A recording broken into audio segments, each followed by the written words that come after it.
दोस्तों नमस्कार। ये है मार्गदर्शन फॉर सिविल सर्विसेज। मैं अनुराग चौधरी। दोस्तों आज की वीडियो में प्रस्तुत है उत्तर प्रदेश लोक सेवा आयोग द्वारा आयोजित गवर्नमेंट इंटर कॉलेज प्रवक्ता परीक्षा के सामान्य अध्ययन का प्रैक्टिस सेट संख्या 6, जिसमें हम सामान्य अध्ययन के 40 प्रश्नों को सॉल्व करेंगे। दोस्तों ये वीडियो जीआईसी प्रवक्ता परीक्षा के अलावा गवर्नमेंट डिग्री कॉलेज प्रवक्ता, यूपी पीसीएस प्रारंभिक परीक्षा, लोअर पीसीएस, आरओ एआरओ यानी समीक्षा अधिकारी, सहायक समीक्षा अधिकारी के सामान्य अध्ययन के लिए बहुत ही उपयोगी तथा महत्वपूर्ण है। तो आइए शुरू करते हैं आज का वीडियो। यूपीपीएससी जीआईसी प्रवक्ता परीक्षा सामान्य अध्ययन प्रैक्टिस सेट संख्या 6। दोस्तों आज की वीडियो का जो पहला प्रश्न है, जो प्रैक्टिस सेट हम सॉल्व कर रहे हैं, उसका पहला प्रश्न है अलीपुर सेंट्रल जेल कहाँ स्थित है। ऑप्शन है आपके मुंबई में, चेन्नई में, कोलकाता में या दिल्ली में। देखिए अलीपुर सेंट्रल जेल, तो सही उत्तर क्या है? सही उत्तर है दोस्तों अलीपुर सेंट्रल जेल कोलकाता में स्थित है। और आपकी जानकारी के लिए बता दें दोस्तों कि अलीपुर सेंट्रल जेल कोलकाता में है और इसकी स्थापना वर्ष 1910 में की गई थी। ब्रिटिश राज के समय यहाँ राजनीतिक बंदियों को रखा जाता था।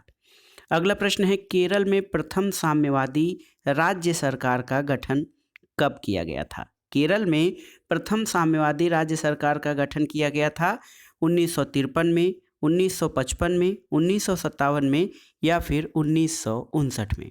तो सही उत्तर क्या है?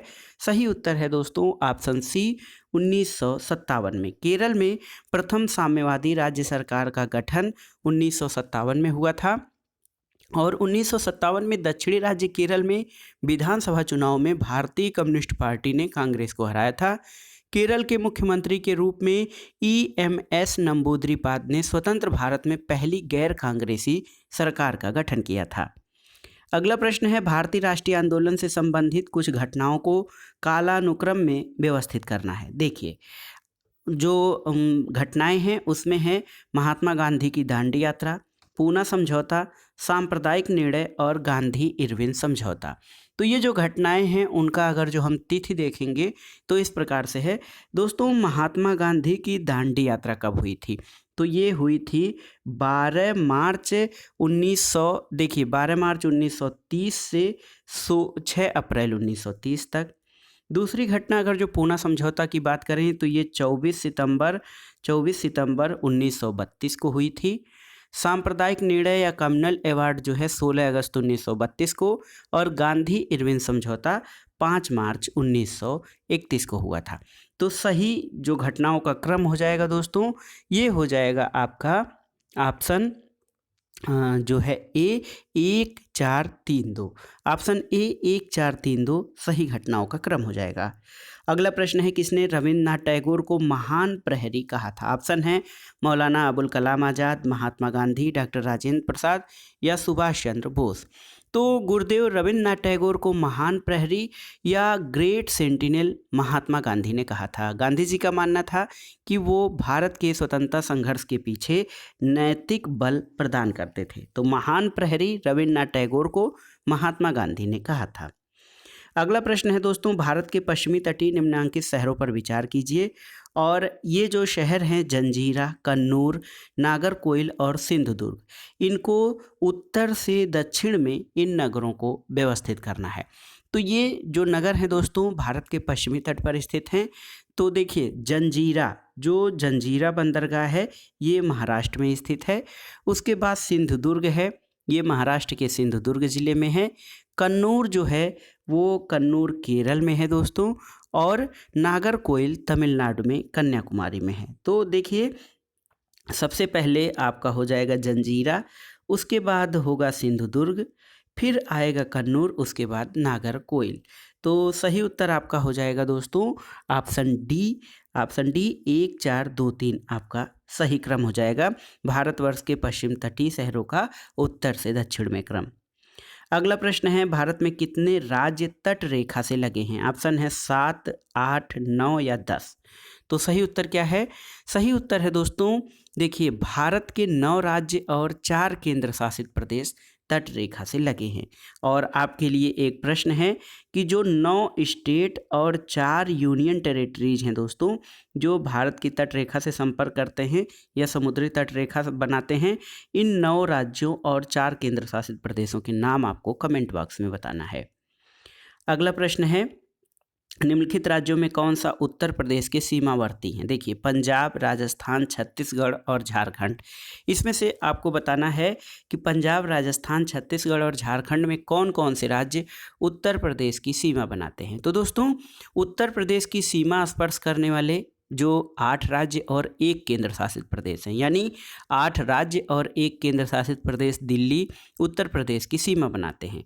तो जो राज्य सीमा बनाते हैं उसमें हिमाचल प्रदेश, हरियाणा, राजस्थान, मध्य प्रदेश, छत्तीसगढ़, झारखंड, बिहार, उत्तराखंड और केंद्र शासित प्रदेश दिल्ली। तो इसमें जो आप जान रहे हैं, पंजाब जो है ये यूपी की सीमा नहीं बनाता है। तो राजस्थान, छत्तीसगढ़, झारखंड यानी 2, 3 और 4, ऑप्शन बी आपका सही उत्तर हो जाएगा उत्तर प्रदेश के सीमावर्ती राज्यों में। अगला प्रश्न है, कौन सी नदी एस्चुअरी नहीं बनाती है? नर्मदा, ताप्ती, मांडवी या महानदी? तो आपको बताना है कौन सी नदी दोस्तों एस्चुअरी नहीं बनाती है। तो सही उत्तर है आपका महानदी, ऑप्शन डी। दोस्तों, महानदी जो है ये डेल्टा बनाती है, जबकि नर्मदा, ताप्ती और मांडवी नदियाँ एस्चुअरी का निर्माण करती हैं। अगला प्रश्न है दोस्तों, संयुक्त राज्य अमेरिका की बृहद झीलों का पूरब से पश्चिम की ओर सही क्रम क्या है? तो देखिए, संयुक्त राज्य अमेरिका में जो कनाडा की सीमा पे स्थित झीलें हैं उसमें मिशिगन अमेरिका में है, केवल अमेरिका में। और बृहद झीलों का पूरब से पश्चिम की ओर क्रम, सबसे पूरब में ओंटेरियो है, फिर ईरी है, उसके बाद ह्यूरॉन है, फिर मिशिगन और सुपीरियर सबसे पश्चिम में स्थित है। तो देखिए, सबसे पहले आपका आएगा ओंटेरियो, उसके बाद ईरी, फिर ह्यूरन, फिर मिशिगन और उसके बाद सुपीरियर। तो सही उत्तर क्या हो जाएगा दोस्तों? सही उत्तर आपका हो जाएगा ऑप्शन सी। ऑप्शन सी आपका सही उत्तर हो जाएगा कि सबसे पूरब में ओंटेरियो, उसके बाद ईरी झील, फिर ह्यूरन, फिर मिशिगन और उसके बाद सबसे पश्चिम में सुपीरियर का नंबर आता है। अगला प्रश्न है, फिजी द्वीप अवस्थित है कहाँ पर? आपको बताना है। फिजी द्वीप, यहाँ पर आप जानते हैं कि भारत वंश के या भारतवर्षीय लोग काफ़ी मात्रा में यहाँ पर भेजे गए थे बहुत पहले, और उसमें से अधिकतर लोग अभी भी रह रहे हैं। तो फिजी द्वीप बताना है कहाँ पे है? अटलांटिक महासागर में, प्रशांत महासागर में, हिंद महासागर में या अरब महासागर में? अरब सागर में। तो सही उत्तर है दोस्तों, फिजी द्वीप अरब सागर में स्थित है। फिजी दक्षिणी प्रशांत महासागर का प्रशांत महासागर में स्थित है फिजी द्वीप।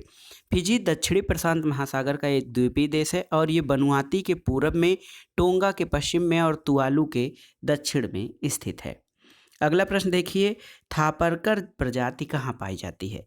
जनजाति क्षेत्र में, राजस्थान के सीमावर्ती क्षेत्र में, हड़ौती क्षेत्र में या तोरावती क्षेत्र में? आपको बताना है कि थारपरकर जनजाति कहाँ पाई जाती है। तो सही उत्तर है दोस्तों, थारपरकर जनजाति जो है वो राजस्थान के सीमावर्ती क्षेत्र में पाई जाती है। और ये जो है ये जनजाति जैसलमेर, बाड़मेर और जोधपुर के पश्चिमी भागों में पाई जाती है। दोस्तों, प्रति व्यक्ति दुग्ध उत्पादकता की दृष्टि से देखा जाए तो राजस्थान का जैसलमेर जिला सबसे पहले स्थान पे है।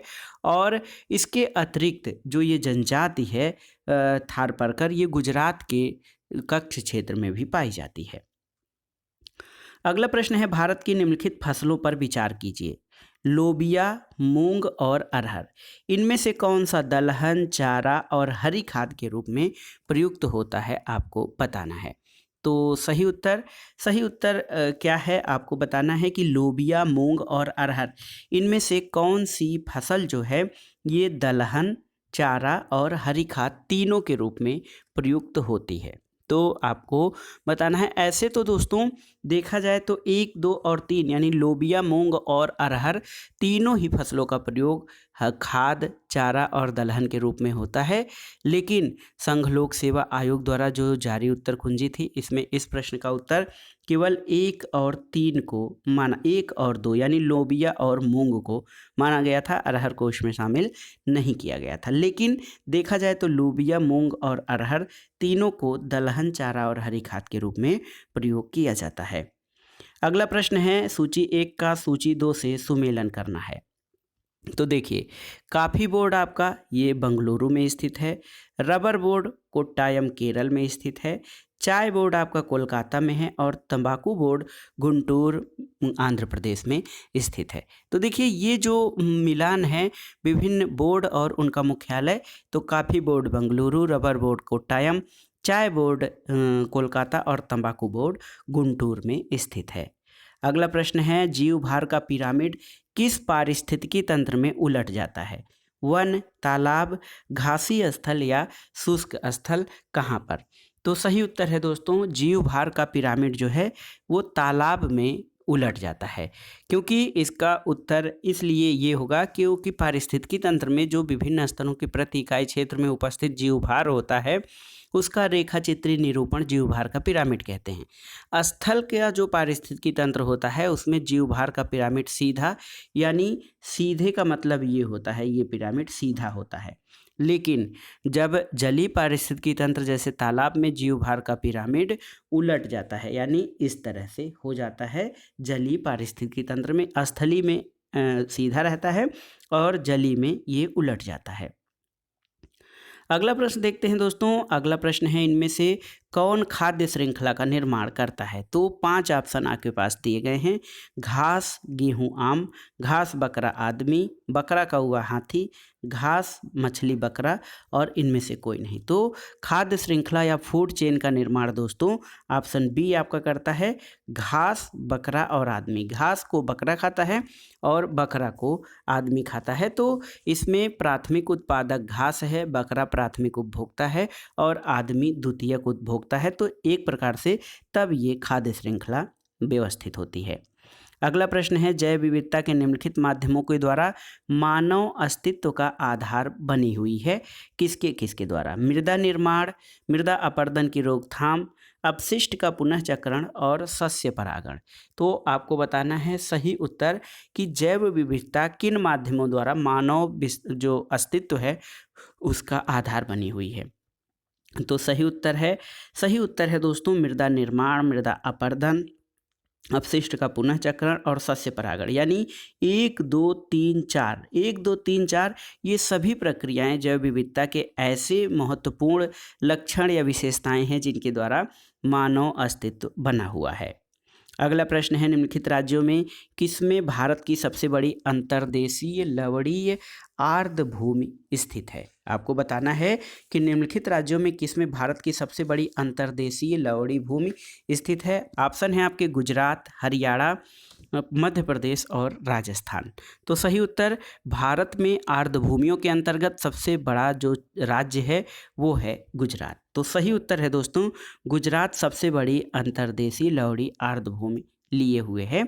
और अगर जो आर्द्रभूमियों के अंतर्गत सर्वाधिक क्षेत्रफल की बात की जाए तो वहाँ पे गुजरात आता है और दूसरा स्थान आंध्र प्रदेश का आता है दोस्तों। अगला प्रश्न देखते हैं। अगला प्रश्न है कि निम्नलिखित में से कौन सा विषय भारतीय संविधान की संघ सूची से शामिल नहीं है? तो इसमें एक ऐसा विषय होगा जो संघ सूची में नहीं है, अन्य विषय या तो संघ सूची में है या समवर्ती सूची में। तो ऑप्शन देखते हैं, रक्षा, वैदेशिक मामले, रेलवे और कृषि। तो सही उत्तर क्या है? संघ सूची में निम्नलिखित विषयों में से कौन सा विषय शामिल नहीं है आपको बताना है। तो सही उत्तर है दोस्तों, संघ सूची में शामिल विषय नहीं है, वो है कृषि। और आप जानते हैं दोस्तों कि जो रक्षा है, वैदेशिक मामले और रेलवे ये भारतीय संविधान के तहत संघ सूची के विषय हैं, इन पर कानून बनाने का अधिकार केंद्र को है, जबकि कृषि ये राज्य सूची का विषय है। अगला प्रश्न है, भारत के संदर्भ में संसदीय शासन प्रणाली में कौन से सिद्धांत संस्थागत रूप में निहित हैं आपको बताना है। देखिए, मंत्रिमंडल के सदस्य संसद के सदस्य होते हैं, तो ये आपका सही है। जो भारत की संसदीय प्रणाली है उसमें कैबिनेट के सदस्य वो संसद के सदस्य होते हैं। इसके अलावा जब तक मंत्रियों को संसद का विश्वास प्राप्त रहता है तब तक ही वो अपने पद पर बने रहते हैं, ये भी सही है। और कह रहे हैं राज्य का अध्यक्ष ही मंत्रिमंडल का अध्यक्ष होता है, तो ये सही नहीं है। राज्य का अध्यक्ष मंत्रिमंडल का अध्यक्ष नहीं होता है। तो ये भारत में संसदीय शासन प्रणाली की जो विशेषताएं हैं उसमें 2 विशेषताएं यानी 1 और 2 सटीक बैठती हैं। अगला प्रश्न है, राष्ट्रीय पंचांग के संबंध में कौन सा कथन सही है?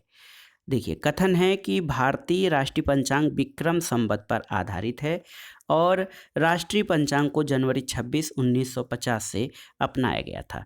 तो इसमें आपको बताना है कि कौन सा कथन इसमें इन कथनों में कौन सा सही है और उसके आधार पर जो कूट हैं उनसे आपको उत्तर बनाना है। तो दोस्तों आप जानते हैं कि ग्रिगोरियन कैलेंडर जो था वो देश भर के लिए शक संवत पर आधारित एक राष्ट्रीय पंचांग है जिसका पहला महीना चैत्र है और सामान्य वर्ष 365 दिन का होता है। 22 मार्च 1957 को ये अपनाया गया था और चैत्र का पहला दिन सामान्यतः 22 मार्च को और अधिवर्ष में 21 मार्च को पड़ता है। तो देखा जाए तो भारतीय राष्ट्रीय पंचांग विक्रम संवत पर आधारित है, ये नहीं सही है। और राष्ट्रीय पंचांग को 26 जनवरी 1950 से अपनाया गया है, ये भी नहीं सही है क्योंकि राष्ट्रीय पंचांग 22 मार्च 1957 को अपनाया गया था। तो सही उत्तर क्या है? न तो एक और न दो, यानी दोनों कथन सही नहीं है। अगला प्रश्न है दोस्तों, सूची 1 का सूची 2 से सुमेलन करना है और दिए गए कूट के आधार पर सही उत्तर बनाना है। अनुच्छेद 40 दोस्तों, अनुच्छेद 40 का संबंध जो है वो ग्राम पंचायतों के गठन से है और ये नीति निर्देशक तत्वों के अंतर्गत आता है। अनुच्छेद 41 ये जो है कुछ दशाओं में काम, शिक्षा और लोक सहायता पाने का अधिकार है, तो ये हो गया। अनुच्छेद 44 जो है वो नागरिकों के लिए समान नागरिक संहिता की बात करता है और अनुच्छेद 48 कृषि और पशुपालन के गठन की बात करता है। तो इसके आधार पर जो सही उत्तर हो जाएगा आपका ऑप्शन ए का पहला, बी का दूसरा, सी का तीसरा और डी का चौथा। अगला प्रश्न है, निम्नलिखित में से कौन सा कार्बन का अपर रूप नहीं है?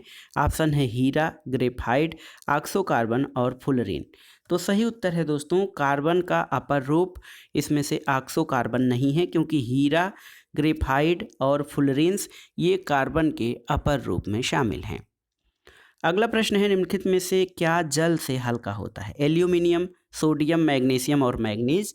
तो सही उत्तर क्या है दोस्तों? सोडियम का जो आपेक्षिक घनत्व है 0.97 होता है और जल से हल्का होने के कारण ये जल पर तैरने लगता है, तो जल से हल्का सोडियम होता है।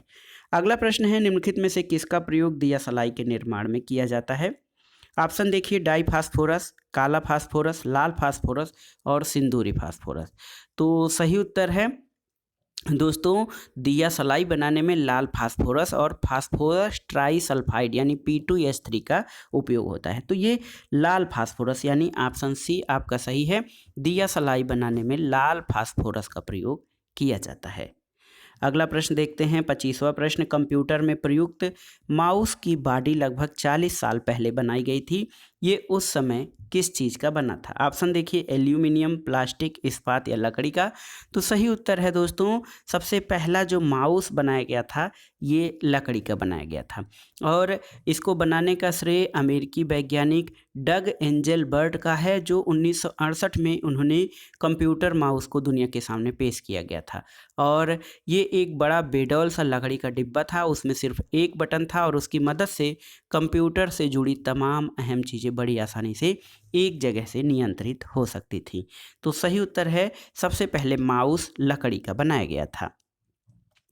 अगला प्रश्न मैथ से है दोस्तों, देखिए x1 x2 का माध्य 7.5, x1 x2 x3 का माध्य 8 है, तो x3 का मान कितना होगा? दोस्तों x1 plus x2/2 is equal to 7.5 क्योंकि कह रहे हैं कि x1 और x2 का माध्य जो है 7.5 है, लेकिन फिर वहीं दूसरा शर्त ये है कि x1 plus x2 plus x3/3 is equal to 8। तो जब आप देखेंगे तो x1 x2 x3 का मान 24 हो जाएगा। 8 माध्य है तो x1 x2 x3 तीनों का जो योग हो जाएगा वो 24 हो जाएगा। तो 15 दोनों 2 का माध्य था और 3 अंकों का माध्य 24 है। तो जब आप लगाएंगे प्रश्न तो x3 का मान 24 माइनस 15 इज इक्वल टू 9 हो जाएगा। तो सही उत्तर आपका हो जाएगा 9। अगला प्रश्न है कि एक कमरे की लंबाई, चौड़ाई और ऊंचाई क्रमशः 12 मीटर, 4 मीटर और 3 मीटर है। एक आदमी इस कमरे में 14 मीटर, 12 मीटर और 13 मीटर तथा 15 मीटर की छड़ों को रखना चाहता है। इस कमरे में वो अधिकतम कितने जो है लंबे अधिकतम छड़ों को रख सकता है? तो सही उत्तर है कि इसमें दोस्तों केवल 2 ही छड़ें रखी जा सकती हैं।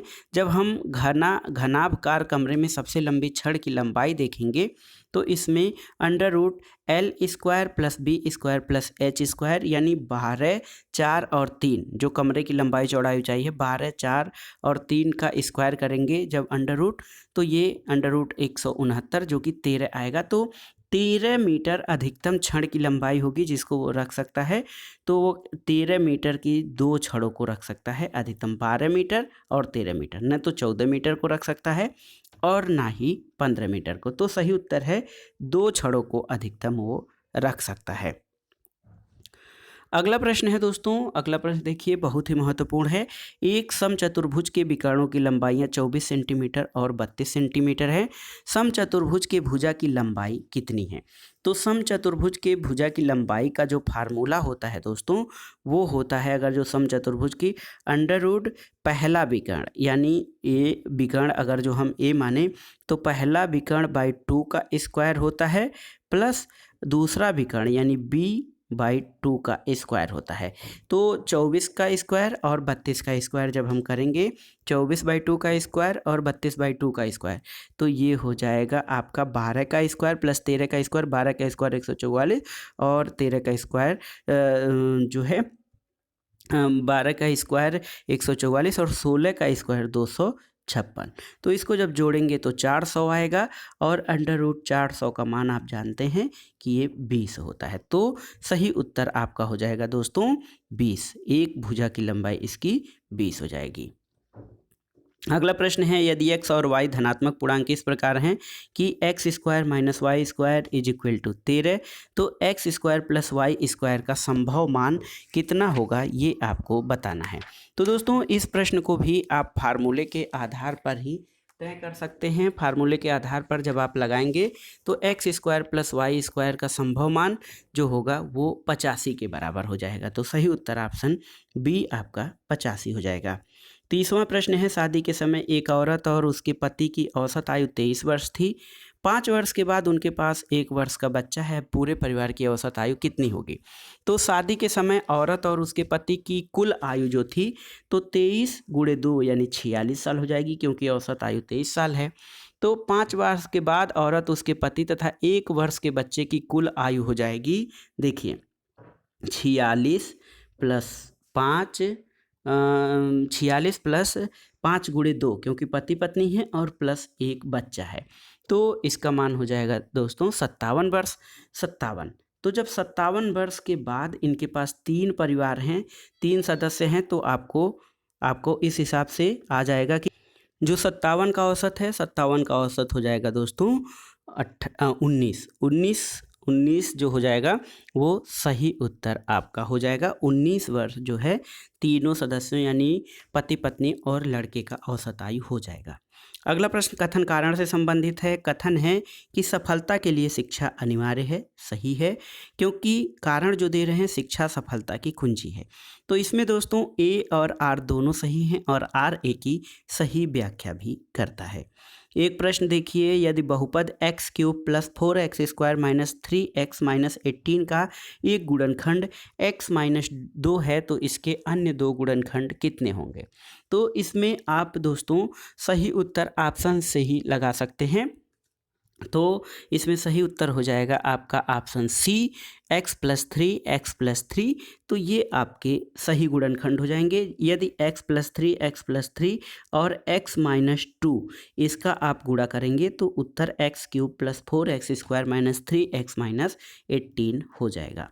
अगला प्रश्न है कि समीकरण x square plus p x plus q is equal to 0 के मूल 1 और 2 हैं, तो समीकरण q x square minus p x plus 1 बराबर 0 के मूल कितने होंगे?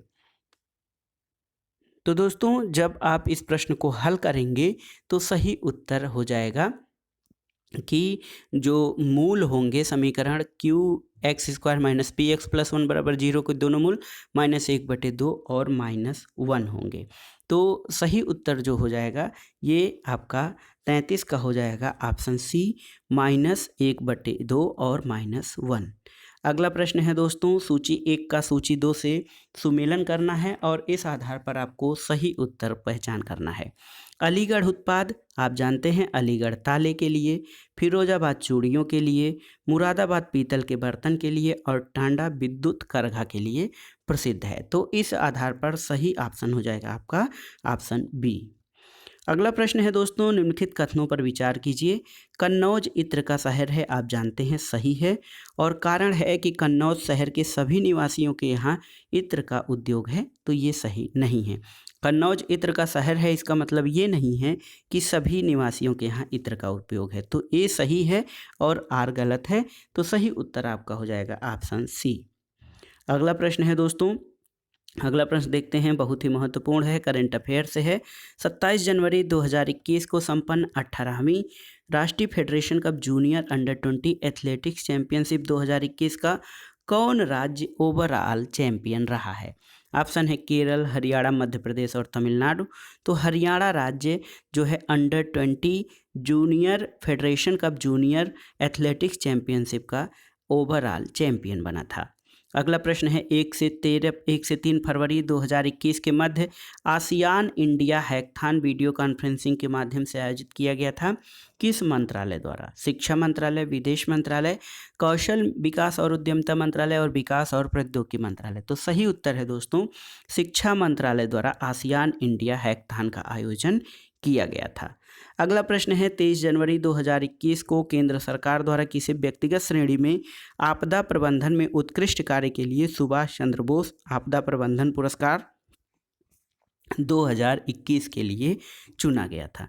ऑप्शन है Kumar mannan, MS Swaminathan, doctor Rajendra Kumar Bhandari और डॉक्टर रमेश चंद्र। तो सही उत्तर है दोस्तों डॉक्टर राजेंद्र कुमार भंडारी।